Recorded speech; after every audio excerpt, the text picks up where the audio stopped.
Hey! Tambala na! At eto na sila, ang nag-iisang masugid na tagahanga ni Nicole Yala. Chris Chuper! Kasama ang nag-iisang die-hard fan ni Chris Chuper, Nicole Yala! Dear Nicole and Chris. Dear Nicole and Chris. Dear Nicole and Chris. Dear Nicole and Chris. Magandang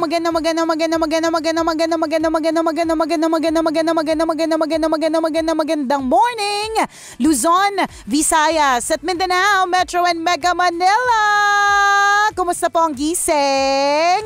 Sana'y okay, so alright. Yay! Valentine's na. Itong linggong ito, ano na? Ilang araw na lang. Paano yan? Di ba yung mga kumakalat na balita, wag daw pupunta kung saan-saan muna kasi, di ba, gawa nga nung virus na kumakalat. So, dapat to avoid crowds. Oo. Well, good yan para sa mga wala pang plano. Oo, diba? diba? Pwede na tong, advantageous para sa inyo yan. Rason to. Sasabihin mo May rason na, diba? sabihin mo sa jowa mo, alam mo, in as much as I would like. Yan. Nadalhin ka sa concert kung saan, mag-i-enjoy ka, yung mga ganyan-ganyan. Paano natin gagawin yun? Diba? Delikado. Yan. Baka mahawa tayo ng mga virus. May mga ganyan, mga diba? ganon. So, nakikita mo sa social media, puro ganyan yung post. Tama. Sasabihin mo sa kanya, a-attend tayo, nakamas tayong lahat. Diba? Paano kakakanta? Halimbawa, ano yung kanta? Kunyari kanta ba? Biyang jeep, kasi may mask. Hindi ka makakabirit kasama yung artist. Diba? O may rason. Tama. Diba? Doon sa bahay na lang kayo, pwede din naman. Pwede din naman yun. Tipid na, mas masaya pa. True. Pwede yan. Alam mo, uso na nga rin yan ngayon eh. Ako, partner, yan yung isa ko na-realize. Bahay-bahay na lang. Oo. Tapos di ba parang meron lang gagawin sa isang parte ng wall? Oo. Tapos yun na. Tapos hindi lang kayo ang hindi lang kayo yung nag-celebrate. Madami pang makakain. Tapos mas tipid pa. Di ba? Totoo. Diskartehan nyo lang. Yung tipong, tama, ayusan yung kwarto nyo. Di ba? Nang kayong dalawa. Yeah. Bakit nyo aayusin? Bahala na kayong dalawa. Di ba? Minsan nyo lang naman gawin yan eh. Oo. Yung mga ganun. Di ba? Mag-aayos lang naman. Diba? Tama. Bahala kayo dyan. Magluto kayo. Diba? Ipaghanda mo yung jowa mo ng paborito niyang pagkain na bihira namang niyang kainin. Yung mga ganon. Mag-video okay kayo sa loob ng bahay ninyo. Diba? Pwede kayong magstay dyan kahit ilang oras. Walang limit. Yeah. Unlike doon sa ibang lugar, 3 oras lang, diba? Out na. Nagsasabi concert, mo. Magstay ka ba ng 7 hours sa concert? Sabagay, 2 to 3 3 hours lang. At saka nakaka-stress dito, may traffic pang kasama. Yun naman ang pinag-uusapan namin dito. Diba? Only yung oras yung pag sa bahay lang. Totoo yan. Tapos pag halimbawa, nagpaalam ka sa magulang mo, pag nasa bahay kasi parang feeling mo okay lang medyo matagal kasi at least nasa bahay. Tama. Diba? Yung ganun. So, yun. Magandang alternative. Suggestion. Maganda yung ganyang klase mga eksena. So, good luck po sa mga nagpaplano. Yan. May rason na akong, may dahilan na kasi ko. Meron partner. Okay yan. Tsaka pangit naman, Michelle, kayo nakamask kayo pareho. Diba? Nakamask. Although hindi naman daw lahat kailangan magmask eh. Diba yun yung nasa news? Ewan ko kasi, ba? Dami-dami ng mga bali-balita kasi na. Oo nga, hindi mo na alam kung kanino ka maniniwala eh. Pero pinaka-winner yung nakita kong mask partner. Nung diba ako, bawal judgmental sa Eat Bulagay. Isa sa mga guard doon, nakasuot siya ng mask. Tapos tuwa ako sa mask niya. Yung mask na may print na parang nakangiti. Nakakatuwa kasi partner kasi sobrang bagay sa kanya yung mask. As in, parang inukit. Yung parang sa ginawa. Parang siyang siya. Parang siyang siya. Ito, pakita ko sa'yo partner. Niya. Ito di ba? Hubog ng mukha diba? niya, no? Hubog ng mukha. Tuwa ka. Nakakatuwa, di ba? Cute siya. Cute na pogi. Cute yung mga mask na Cute yung mga mask na kakaiba. Kamukha ni Upin-Ipin. Tapos parang, ay nako, post ko to. Bagay na bagay sa mukha niya. Oo nga. Sa mata niya, yung mask niya. Di ba may mga ganun eh. Pwede din, try nyo yan. Pwede rin. Cute kaya. Ang hirap lang talaga ng may mask eh. Kaya ako hindi ako nagmamask, partner. Parang hindi ako lalo makahinga. Hindi ako nakakahinga. Tsaka naamoy kahinang ako, namamatay ako. Iniisip ko, paano sila nakakasurvive? Amoy nililaway nila. O baka ako lang, partner. Hindi sila nahirapan sa virus. Nahirapan sila sa sariling hininga. Hindi ako makahinga sa mask. Ako din ganun yung feeling ko. May ganun ako feeling. Parang hindi ko alam, claustrophobic ba tawag doon. Kaya nga, hindi ako makahinga sa kanya. Pero sabi naman, nalala ko dati nag-attempt ako mag-facial mask. Inoperan ako ng facial mask. Oo. Yung yung kakalatan ka na kung ano sa mukha. Oo. Grabe ka. Hindi pagkakalat yun. Ano ba tawag doon? Nagpa-facial mask ako. Ano yung facial mask? Super. Yung kakalatan ka naman kung ano sa mukha. Partner, sa amin sa Doctor's Drip Lounge partner, hindi pagkakalat sa mukha ang tawag dyan. Pagpapaganda, naglalagay may ima-mask sa face. Yan, kasi may ginanong in-offer sa akin. Sir, gusto mong try yung facial mask namin. Tama facial mask mo. Tapos mamaya nilagyan ko sa note, tapos kinakalat na sa akin. Tapos ang lamig-lamig. Oo, sarap kaya. Hindi mo type? Tapos yung di mata kinover niya. Sir, wag ka pong didilat ha. Di ba yung mata cover? Pati mata? Mata, oo. So pipikit ka lang? Oo. Tapos paano kung may emergency? Hindi ka makakadilat? Pambihira. Ang dilan niya i-cover yung butas ng ilong. Tinigil ko talaga. Feeling ko hindi ako makahinga. Oo nga. Sabi ko, puta, may labasan naman talaga ng hininga. Kasi yung butas ng ilong, wala namang cover. Kaya lang yung feeling ko, nasusuffocate ako. Oo. Hindi siguro kasi. Ko talaga siguro kasi dahil pati mata, hindi naman dapat pati mata. Kahit naman yung mga binibentang mga mask. Saan ka kasi pumupunta? Hindi sila marunong yung gumawa sa akin. Tapos nung ginagalaw-galaw yung talukap ng mata ko, hindi ko siya magalaw. Nakakatakot. Kasi normally yung iba dyan, tumitigas yun eh. Oo, tumitigas talaga. Sabi ko, semento po ba to? Hindi ka nakaka-suffocate talaga yan. Sabi ko, gawin ko ba monumento? Saan ka kasi pumupunta partner eh. Doon kasi legit.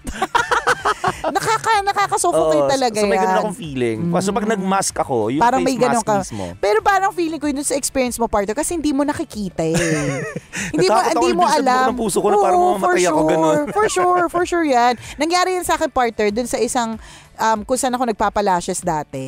Kaya hindi na ako bumalik dun partner eh. Kasi parang 3 oras, tas bawal mo idilat yung mata mo. Hello. Kasi kung hindi, ng mata mo yung chemical na pangdikit dun sa mga lashes. Nakakapraning partner. Yung naririnig mo lahat pero wala ka magawa. Na-imagine ko. Diba, partner? Yung di ba alam pa paano ka gagalaw? Kaya nga, yung halimbawa, naririnig ko yung phone ko, ang dami ng notif, tapos naririnig ko kasi ang ringtone ko, di ba, Nicoleala, yung nag-ring yung phone ko, hindi ko masagot, di ba? Yung ganon, yung kasi syempre, hindi mo masaslide open yung phone kasi hindi mo nga nakikita, di ba? Kaya guess ko yung feeling mo na nasusuffocate ka. Natataranta ako. Wala namang ginagawa sa akin. Nakakataranta talaga yung gets na gets ko yan. Pero hindi ko mag-gets talaga yung bakit pati bata mo tinakpan. Pati bibig. Unless, yung bibig okay lang partner. Pero yung pag hindi mo nakikita yung mata, nakakatakot. Hindi ko talaga mawari. Kasi miski yung mga face mask party, yung mga binibenta, merong butas sa mata eh. But yung sa akin wala. Kaya pagtanggal ng face mask, wala akong kilay. Nabura. Tayo dyan. Sumama dun sa mask. Nanigas eh.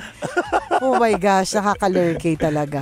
So yun, ganun yung feeling ko. Kaya hindi rin ako nagpe-face mask. Pero kailangan daw protektahan eh. Hindi, pero para daw sa mga taong parang confident ka naman sa sarili mo na wala kang respiratory problem at ikaw din mismo alam mo na healthy ka, there's no need. Tapos yung N95, hindi din mas kailangan po siya ng mga health professionals. So hindi mo kailangan meron kasi ako niyan yung dati pa, hindi pa nauso. Meron lang kami niyan sa bahay. So ngayon, nagsuot ang kaninang umaga. Sabi na sa ako, mukha kang tanga, ikaw lang nakaganyan. Nurse ka ba? Palitan mo nga yan. Kasi pati yung N95, nagkakaubusan na. Para sa mga surgical lang naman yung kailangan. Hindi katulad ng nung may ash fall. Yun. Kailangan N95, yung mga ganyan. Kasi may mga, yung ash ay delikado. Pero yung ngayon with NCOV, okay na yung surgical. Yung N95, wag po nating i-hoard. Kasi mas kailangan siya ng healthcare professionals. Yun. Hindi ka naman nurse, wag kang dyan. Sabi talaga asawa ko, mukhang tanga, ikaw lang ganun sa Makati. Nakakaloka. Pero dito sa Makati, ang dami. Halos lahat ng mga nakakasalubong ko. Lahat nakamask talaga. Parang, syempre nakakatakot din naman kasi talaga. Better safe than sorry, di ba? Better safe than never. Nagkahalo-halo na. You can never can tell, Oo, di ba? you never can tell, di ba? That's what friends are for. Yun, totoo, hindi mo naman din talaga masasabi. So, it's better. Although may napanood nga ako na Ayan tayo sa mga napapanood, hindi kasi natin alam TV kung... to, parang ang sabi doon, minsan kasi din tayo mag-react. Ang dami din naman na gano'n. Sabi niya, tandaan natin yung transmission kasi is through physical contact. Diba? Kung halimbawa na ang may sakit ay nasa Cebu at taga-Alabang ka. Huwag ka masyadong panik na panik.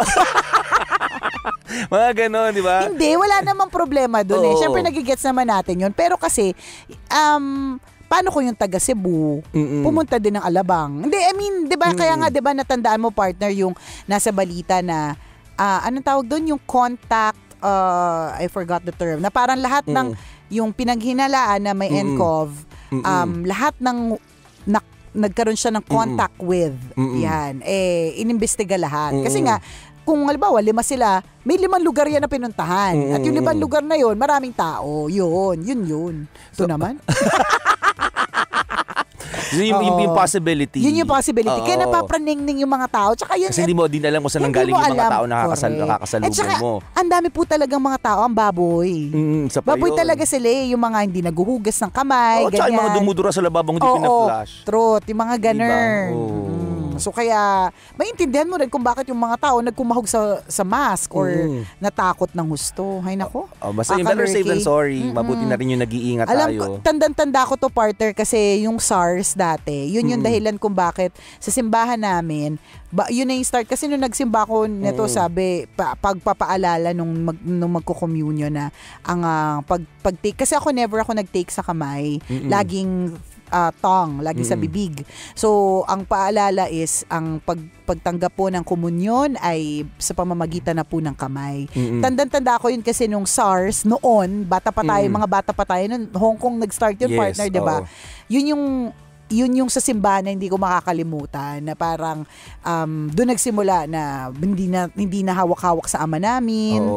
Kasi nga ayaw na magkaroon ng physical contact. Tapos yun na nga yung sa pagsubo. Tapos naulit na naman, history repeats itself. So ay, nakakalurkate talaga yung mga eksena. Sana mamatay na yung mga virus na yan. Sana manahimik na sila. Tsaka ang prayer ko talaga, sana makakuha na ng cure. Yung mga dalubhasa na nag-aaral, na mas lalo pa silang bigyan ng tamang pag-iisip, ng mas lalong katalinuhan. Huwag silang antukin habang nagsasaliksik. Yan. Para mapuksa na natin. Kasi most importantly, yung pagpuksa. Correct. Tsaka nagkakaroon pa ng discrimination, racism. Ang daming judgmental. May kaibigan nga ako eh. Chinese. Hindi Chinese, pero singkit siya. Wala naman lahing Chinese. Diba? Nakasakay ng bus. Pinag-anuhan ka agad. Natakot Dinilat niya lahat. talaga yung mata niya. Hindi siya talaga mulagang-mulaga siya. Kasi sabi niya ayaw niya mahusgahan siya. Yung nakita ko, partner, na meme. Chinese. Hindi, Chinese looking. Ganun din. Tapos naka-mask, partner. Pero nilagyan niya, Pinoy ako. para hindi siya iwasan. Diba? Nagkakaroon ng discrimination, nagkakaroon niya ng mga ganyan. May kaibigan din ako ganun. Sabi ko, ba't mag-isa ka? Sabi ko ganun. Umubo kasi ako. Tingnan mo. Kita mo na. Totoo yun. Hindi, kasi diba? Ay, umubo lang naman to siya. Nagalisan yung mga tao sa paligid. Nagkakaroon tuloy ng pagja-judge na parang pag may ubo, agad-agad. Paano kung sakto lang naman din kasi nagkaroon ka ng ordinary cough because a cough is ordinary eh. Di ba? Kapag nasa restaurant ako, nasamid lang ako, yung mga tao naglalayuan. Ano ka ba, yung anak ko may ubo. Umubo sa simbahan. Hindi namin mawari kung paano namin tatakpan yung bibig. Kaya kati-kati na nalalamunan niya. Kasi ayaw din naman namin yung tingnan na masama, layuan, yung mga ganun. Pero kasi, it will be because of what's happening. It will be a natural reaction eh. Kumbaga, diba? Nagiging judgmental tuloy yung mga tao. Yun nga, better sorry than never. Diba? Pero sabay magandang tactic din yun, no? Kung gusto mo mapag-isa, umubo ka. Yan, diba? Kung gusto mong makapag-isip-isip at lumayo sa ingay ng paligid, diba? Ubo ka ng ubo. Sure ako, walang lalapit sa'yo. Ingat po tayo sa mga nangyayari sa paligid. Diba? Maging mapagmatyag. Correct. Diba? Maging malinis. sa pangangatawan. Correct ka. Yan. Protektahan ang ating kapaligiran. Ulit-ulitin natin yan para protektahan din ang ating sarili. O maprotektahan din ang ating sarili. Correct ka. Kaya go lang tayo mga kabisyo. Ha? Basta ang importante is alam po natin yung mga safety guidelines, di ba? Correct. Huwag tayong baboy-baboy sa katawan. Huwag tayong maniniwala sa mga sabi-sabi. Tama. Siguraduhin mo lang na yung mga babasahin mo ng mga news ay talagang sa mga legit na sources. Correct ganyan. ka. At hindi dun sa chismosa mong kapitbahay. Chismosa mong ka-FB. Tama. Wag share na maling information. It's not helpful for you and it's not helpful for others. Nalala ko, nag-commute ako nung nakaraang Biyernes. Coding ako nun. So nag-boost ako. Hatching talaga ako. Kati-kati ng ilong ko. Kasi hindi mo magawa, Hindi ko magawa. Hinga ako ng hinga ng malalim. Oo. Yung parang bigla ka tuloy nakakagawa ng mga bagay na hindi mo nagagawa. Isipin niyo po mga kabisyo, nalunok niya po yung atching niya. Paano nagawa ni Super yun? Ang tawag dyan, adrenaline rush. Sa times of emergency, yan, di ba? Nagawa ng katawan niya. Isipin mo yun, yung di ka makabahing. Totoo. Paano kung halimbawa, bahing is life? May mga ganun eh. Yung talagang... Nasa gitna kasi ako nakasabit sa ulo. Standing ako. Ang sakit sa ulo ng partner.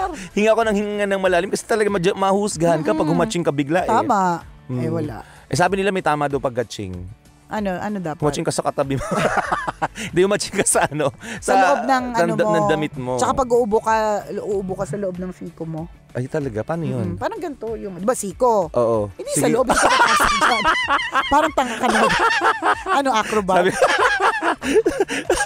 Sa inside of your siko. Umatching ka sa siko mo. Oo. Hindi, umatching ka sa loob ng siko. Inside of your elbow. Okay. How do you, yun. Ganon. Tingnak. Pwede na. Pwede ka na sa demo. Ganon. Yun daw yung proper way. Oo, tama yun. Huwag kang hatching sa katabi mo, huwag kang hatching sa kaharap mo. Hatchingan mo yung katawan mo. Sa loob ng damit mo. Yan, ganon. Pwede. Pangan, baboy nga lang, basang-basa na yun. Sa may bra mo, basang-basa. Kaka-hatching mo. Pero at least hindi ka nag-contaminate. Naalala ko din dati, may sipon ako, hatching na hatching ako. Pag-hatching ko, wala yung sipon ko. Sabi ko, nawala yung sipon. Siguro, nasing ako. Oo, yung pala. Saan napunta? Sa damit ko pala. Di ko. Naglalakad ako, may sipon yung damit ko. At nangyari po yun kay Chuper, 40 years old na siya. Akala ko nasing ako somewhere. Huwag kang maniniwala. Yung parang akala mo yung nangungulangot ka. Tapos akala mo yung kulangot mo natanggal for some reason. Nandyan yan somewhere. Minsan traidor din sila eh. Akala mo wala na pero nandyan pala. O siya kabisyo, ingat-ingat po tayo. Okay, muli ako po si Nicole Ayala. At ako naman si Cambio King Chris Chuper. Na nagpapaalala. Una, magdasal ka para mabuhay ka. Pangalawa, mag-toothbrush ka para mabuhay naman iba. Yun! Ang programang walang problema. Hey, tambala na! Always your number one SM radio station.